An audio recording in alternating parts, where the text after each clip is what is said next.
Hello everyone, I'm gonna get straight into this and I'm gonna try to make this video as short as possible.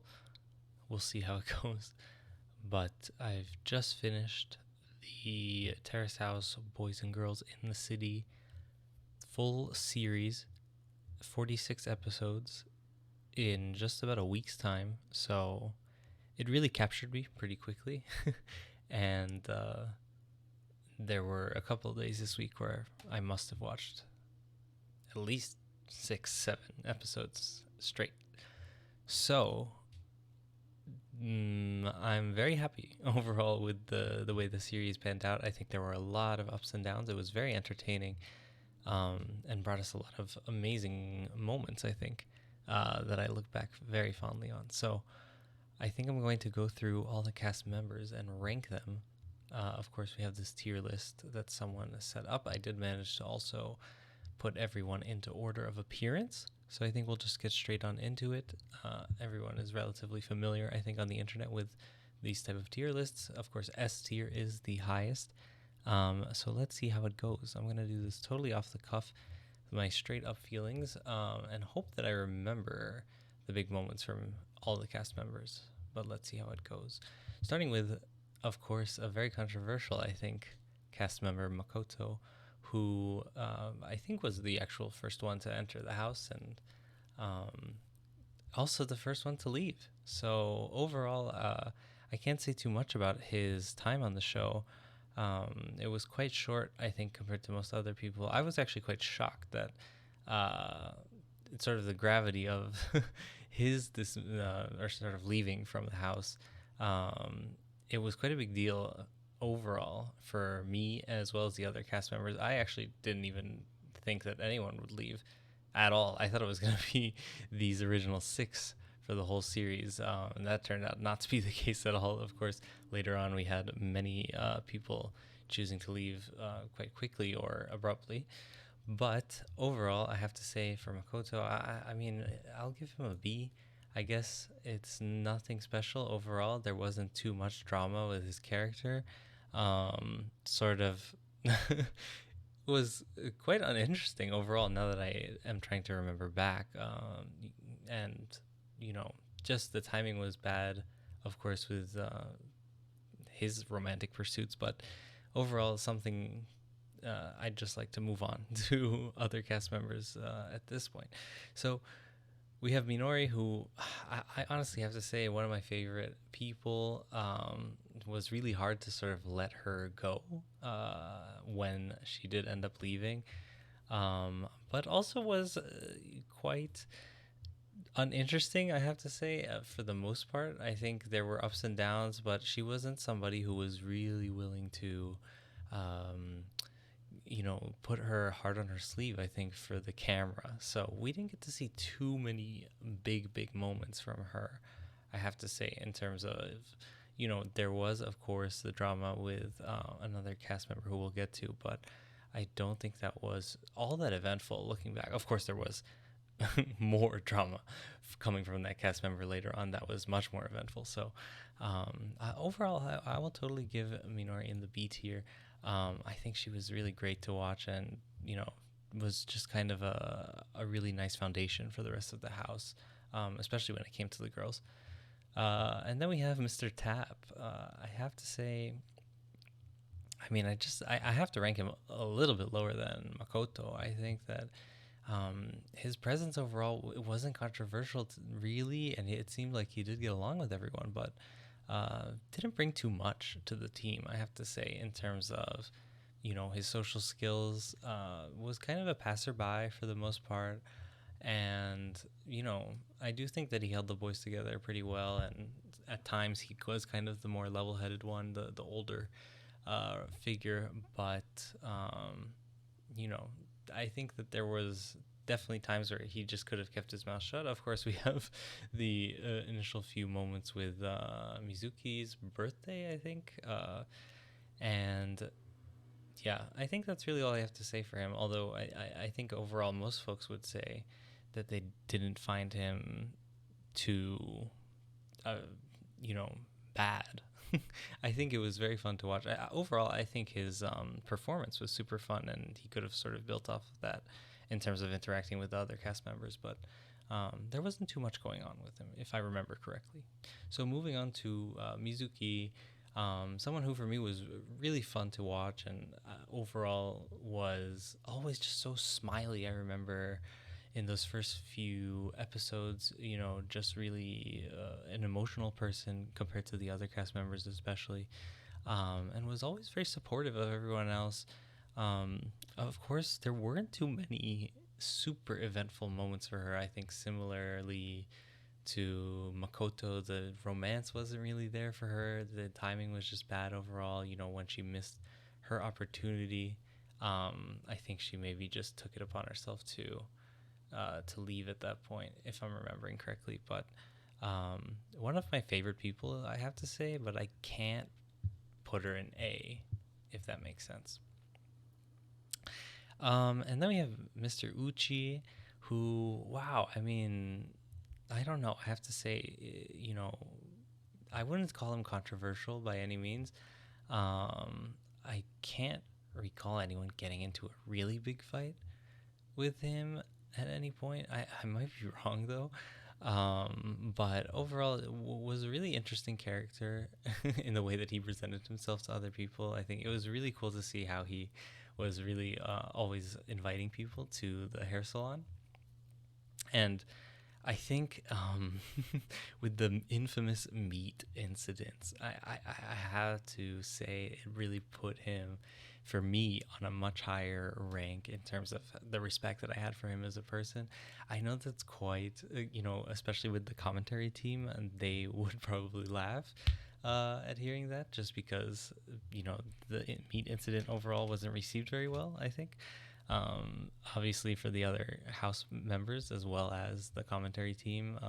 But everything, his explanation of how it all went down, even regardless of how it affected his relationship with Minori, I think just the way that he had such a high regard for his clients and the work he was putting into his own job, it put him into a really strong light for me. And I think overall his character was really fun, really chill, and just provided a lot of nice moments for the rest of the cast members. And of course, with the couple there, maybe I'll just put Minori into A as well. I think it was really fun to watch their relationship develop, although I'm not sure how it really turned out after. But I think overall it was really fun to watch the both of them. And I think that for me, seeing them leave together, wow, that was like such a turning point for the series. And it was really quite difficult. It almost felt like watching an entirely different show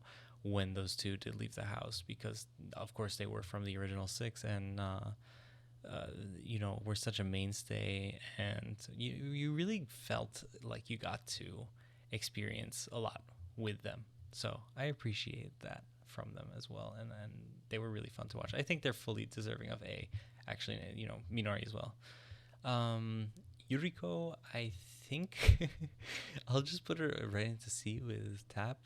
I can't recall anything too crazy from her. I think she was quite quiet, didn't really stick her neck out for anyone in particular.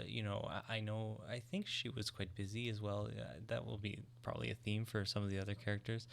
But I can't recall her being in the house and sort of starting up conversations or cooking for other people, or just really making strong connections and friendships, from what I recall. It was a little bit strange, I think, overall, her relationship with the ex-boyfriend.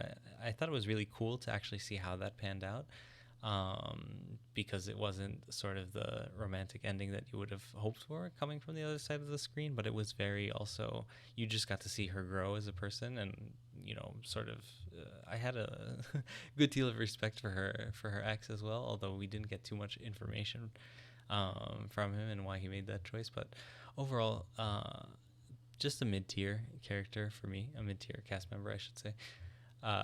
And I think the way that she left as well kind of put like a sourness for me in how I view her her time there. I think she could have really, she didn't really have to leave when she did. She could have probably grown a little bit more being at the house. Maybe, I think she was graduating, so that probably played a role as well. But I will move on from Yuriko to, I don't know where to begin, but, you know, I think I'm quite biased when it comes to Arman. I have to say, him being American as well, myself being American, and his attitude just brought a lot of, I don't know, for me, someone being on the other side of the screen, like someone I could really relate to. Of course, he was in by far, the most episodes of anyone. Stayed on the show for 36 out of the 46 episodes. I mean, that's a really, really huge number when you think about it. Of course, you start the series off without him being the first one who arrives after Makoto left. I think really set a tone for the entire rest of the show. And, you know, I think some of the commentary team would say things like he could do no wrong, really, and he's just sort of there.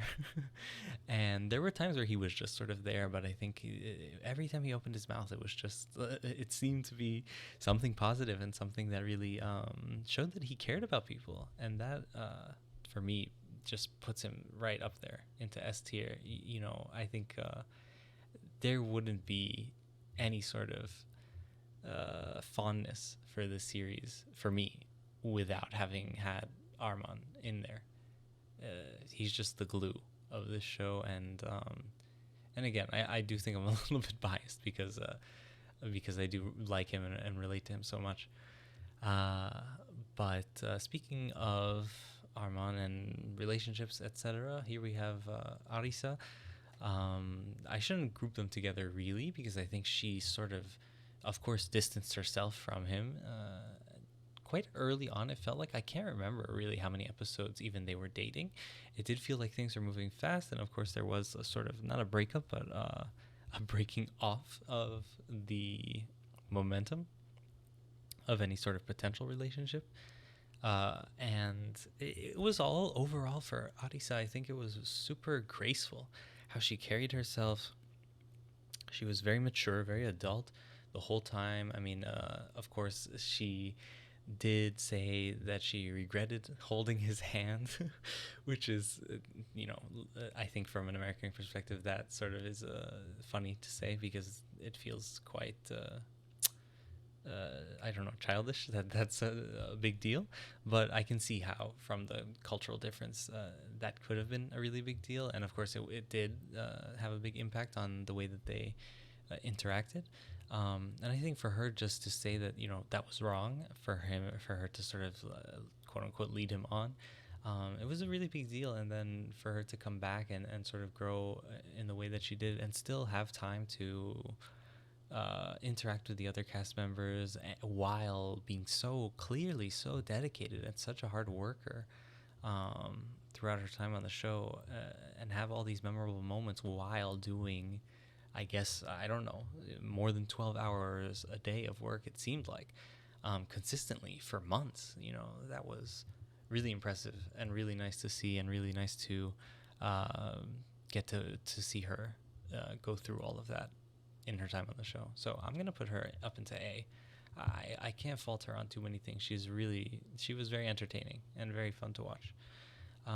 Here we have another, how should I say, I don't know how to really describe Hikaru. I think that it's a matter of him being quite young. I have to put that into the equation, of course. Overall, I have to say, you know, him coming onto the show and being 18, and then sort of carrying himself with all this strong demeanor and confidence, it did put me in a place where I judged him initially as a guy who probably had his head screwed on straight in his mind, but maybe was, you know, his personality was like biting off more than it could chew, so to say. I think overall he probably proved me wrong in that sense. I think that the guy acted really quite mature throughout. I think that his sort of, in terms of the way the relationship panned out with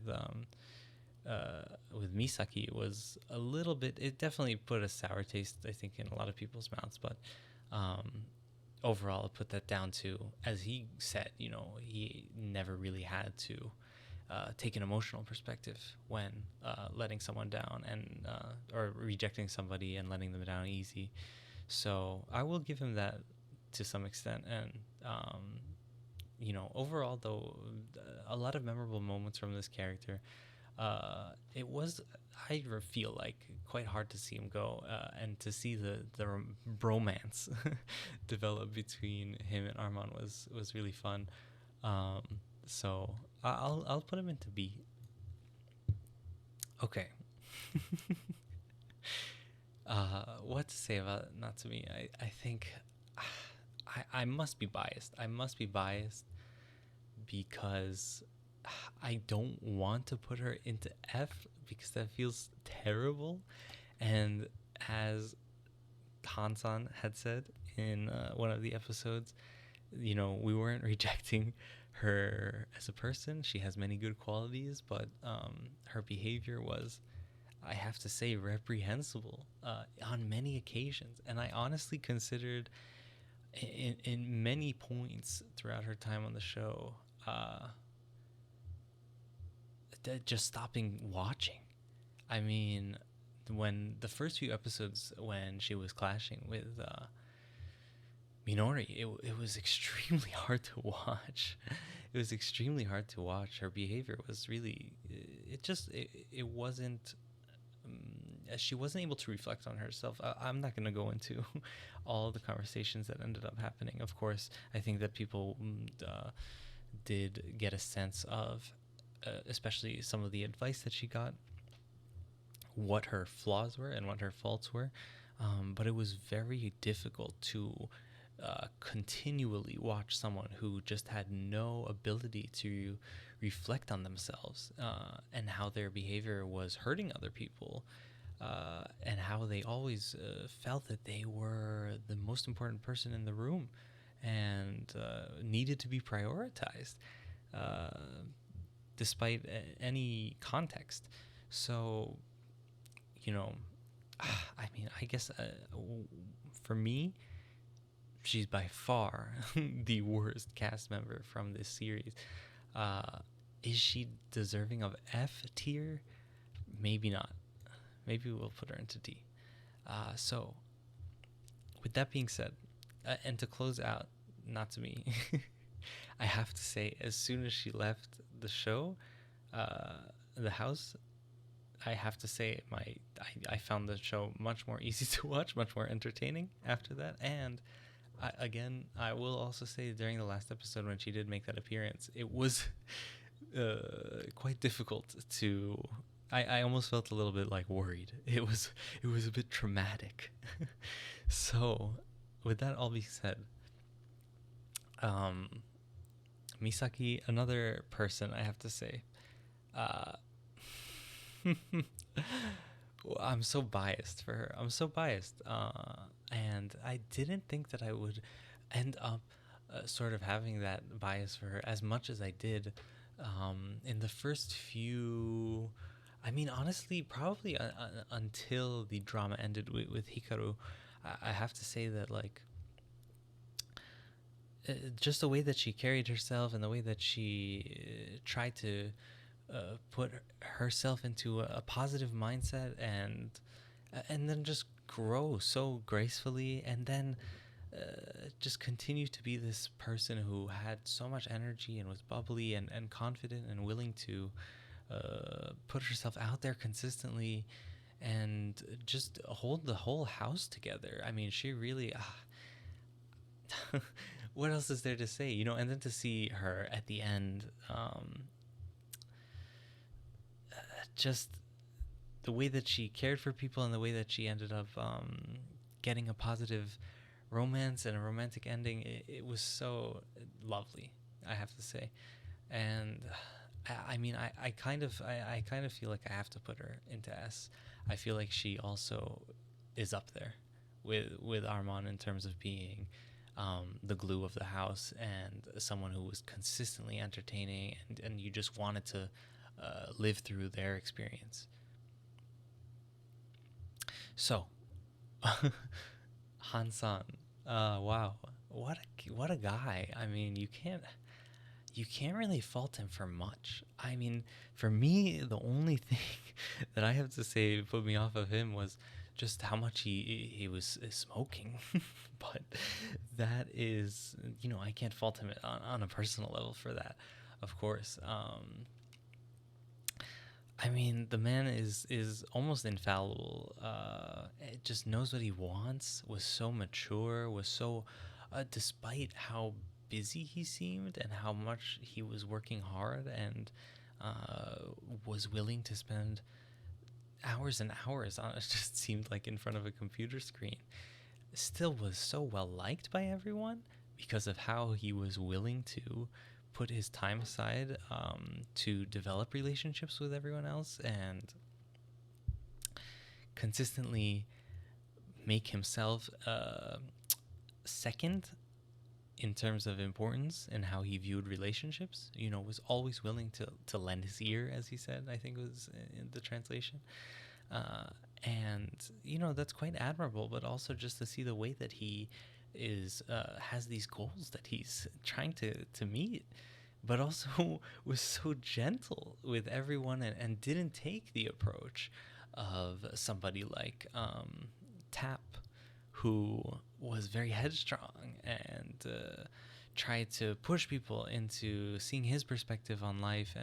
Hansan was always willing to support everyone despite the differences they may have had, even to the extent of him being Natsumi's probably only friend.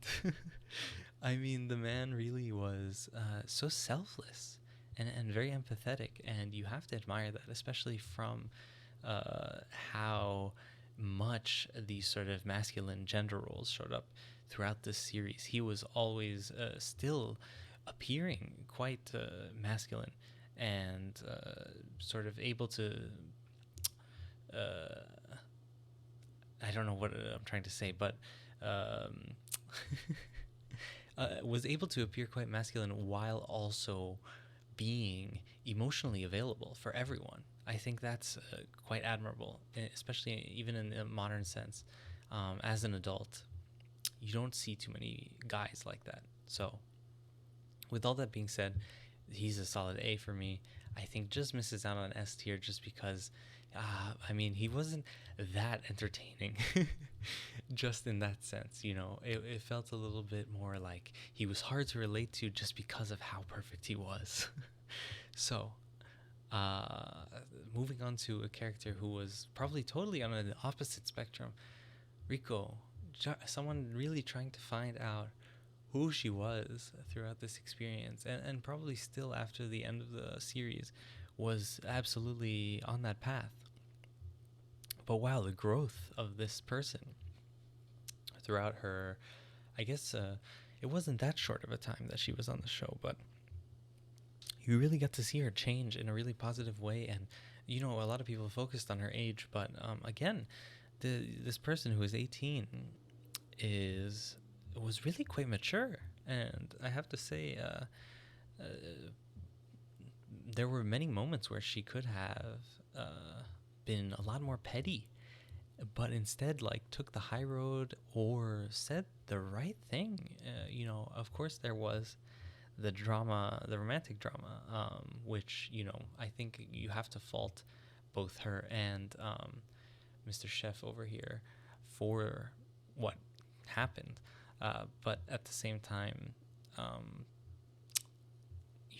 I think you have to blame him a little bit more, but we'll get to that. So, regardless of all of that, very fun to watch Riko and her experience throughout the show. It was fun to see her mom so frequently. But overall, of course, a person who was quite flawed. It was fun to watch her on screen, though, for that, to see people make mistakes.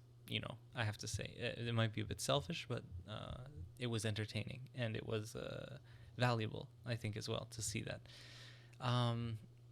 So Momo-chan, the ballerina. I honestly, if I'm gonna be objective, I have to say we'll put her into C and probably just move on. It was great, great, great to see her work so hard and to eventually become what she wanted to be. And for her to meet her goals was really great. But only appeared in 8 episodes, by far the shortest amount of time. And it did sort of feel like she wasn't really invested in her time on the show with how little she was able to spend interacting with other people. But perhaps that's a bit just me being selfish again from the perspective of the viewer. But I don't want to spend too much time talking about her because we have just a few more characters, but I do want to make sure we wrap up. Wow, Mr. Terashima, Hayato-kun. The guy, I think to some extent you have to I don't know, you have to like him a little bit, I suppose. But I feel like, wow, him being the oldest cast member, and honestly, from all the guys, probably acting the most childish consistently. It was a little bit hard to watch the last few episodes of the series, especially with the way that he was interacting with Riko. And obviously leading her on, obviously sort of looking at their relationship from the perspective of being in a position of a lot more power, not just because of the gender dynamics, but because of the age dynamics. He made a lot of mistakes, and I guess you could say he sort of grew as a person, throughout, but it was really tough to see him. It seemed like try to portray himself as somebody who was just by accident making mistakes, while on the other side of the screen, especially if you're someone like me who's in their late 20s at this point, you can't really put it down to that. The man was definitely aware of what he was doing, and he took advantage of the situation for sure, and not a great cast member, I have to say. I might even put him into D. No, he's just because no one is. Should I move? I don't think so. I think we'll leave it at that for now, because I just don't think anyone is as bad as Natsumi. Wow. Okay. Mr. Yuuki Burns. Okay. Again, probably biased from my perspective because I felt like his attitude came through. His American side came through in a sense. But I don't know, in the way that he carried himself. He wasn't on the show for very long, I have to say. But oh man, I have to tell you that seeing him at the table on the first date with Misaki, and maybe this has to do a lot with the fact that I'm a big Misaki fan, of course, but seeing the way that he affirmed her, it was almost like a storybook. You couldn't even write the dialogue between them, even throughout the rest of the time that they were dating. So it was a pleasure to see this relationship develop. It was a pleasure to see even the way that he approached the sort of calling out Hayato. It was, you could see his sort of immaturity come through in a sense. He just in the way that he handled things, it was very much like a young man's perspective, and he was fiery. But you could see his passion and the way that he wanted to make sure that somebody was protecting Riko. I mean, it was quite admirable, I have to say. And I can't really fault him for too much. Overall, the only thing I can fault him for is that the man is just kind of cringe. I mean, some of the decision making in terms of the the back and forth between him and Misaki, of course, it was a little bit hard to watch some of the decisions that he made. the driving exam was quite difficult. Of course, him getting on his hands and knees to apologize the first time was cute. The second time, surprise though, was, you know, a mistake, but nothing that, you know, it wasn't a big mistake by any means. It was a cute mistake, but kind of cringe as well. So he's got to be A for me. Maybe if he was on the show longer, he would even be S tier. But, you know, seeing them at the water park was probably a highlight moment for the whole series. Very cute. So, and then, wow, Masako. It's hard for me not to rank her highly again because I'm biased based on the couple, of course. It was, wow, I have to say, you know, I, I really had such a passionate reaction to the boat scene between her and Arman, just because it felt like such a vindication for Arman. I mean, you know, the person that I was really living through the show by, you know, finally getting to the place where he really wanted to, after he was so patient, after Ballerina Girl left. And, you know, and it was just so nice to see that. It was so nice to see their relationship develop. I wish that we could have seen a little bit more of the courting, of the back and forth between them, of their, you know, flirting and teasing. But obviously so much of the last few episodes were taken up by the Riko and Hayato drama. So it was a little disappointing to see, but honestly, you have to say, she was very comfortable and confident, you know, right off the bat. You know, was only able to be there for 8 episodes, only by the sense that the show was ending. But we got to see a lot of her. I guess I'll put her in A again, just because it's hard to say that with the amount of time that she spent on the show that one way or the other, that I would put her in B or an S. But again, maybe one of my more favorite characters as well from this series. But that's it. That's where we're at. I think overall this is pretty much what I think. And I think, I don't know, I'd like to see if a lot of people agree. I haven't really looked at any social media for folks who have watched the show. So I will have to take a look and let me know as well on YouTube what you think. And I guess for now it's on to another series. I'm not sure what I'll watch next, but I highly recommend Terrace House, Boys and Girls in the City. Thanks for your time. Thanks for watching.